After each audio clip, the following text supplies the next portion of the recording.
Chancellor Scholz, who also visited here, called Hamas the new Nazis. President Biden called Hamas worse than ISIS. He's right, too.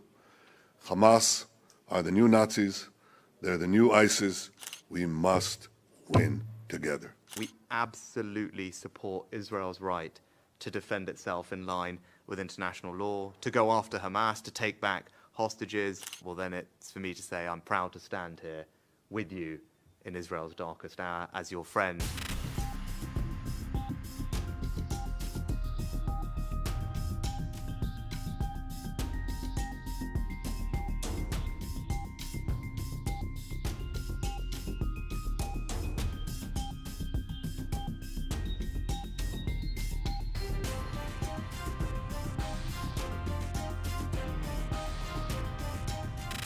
I think the fact that you came to Israel tells us a lot. I said to President Biden yesterday that there's one thing more heartwarming than standing with Israel, it's standing in Israel. And the fact that you came here to do that is a very strong statement of support, which we deeply appreciate. Chancellor Scholz, who also visited here, called Hamas the new Nazis. He was right. You fought the Nazis 80 years ago resolutely, and the entire world supported your action. President Biden called Hamas worse than ISIS. He's right, too. Hamas are the new Nazis. They're the new ISIS, and we have to fight them together, just as the world, the civilized world, united to fight the Nazis and united to fight Hamas. It must together now stand with Israel as we fight and defeat Hamas. This is not merely our battle, it's the battle of the entire civilized world. It's the battle of Israel, it's the battle of the moderate Arab countries, it's the battle of Western civilization, the battle of the free world, the battle for the future.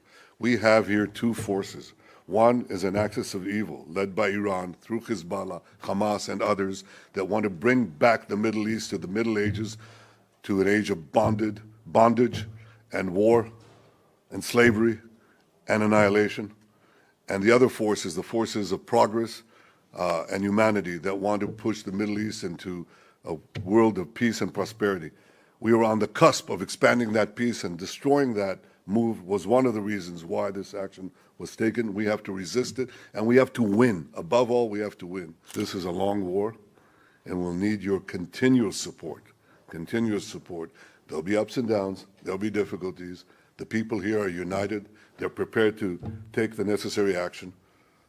I've never seen the people of Israel as united, more united than they are now.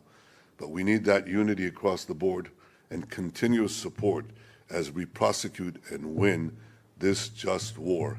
In the last 2 weeks, this country has gone through something that no country, no people should have to endure, least of all Israel, which has lived through some of the most awful scenes, the spectre of violence and terrorism every day of its existence. And I want to share the deep condolences of the British people and stress that we absolutely support Israel's right to defend itself in line with international law, to go after Hamas, to take back hostages, deter further incursions, and to strengthen your security for the long term.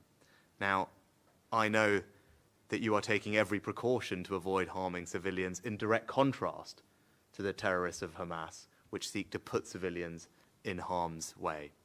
But I also want to thank you for the support that your government has given to the families of British nationals caught up in this horror, including your efforts to release the hostages, secure their release, and I know that we will continue to cooperate, particularly with regard to the British nationals that are involved.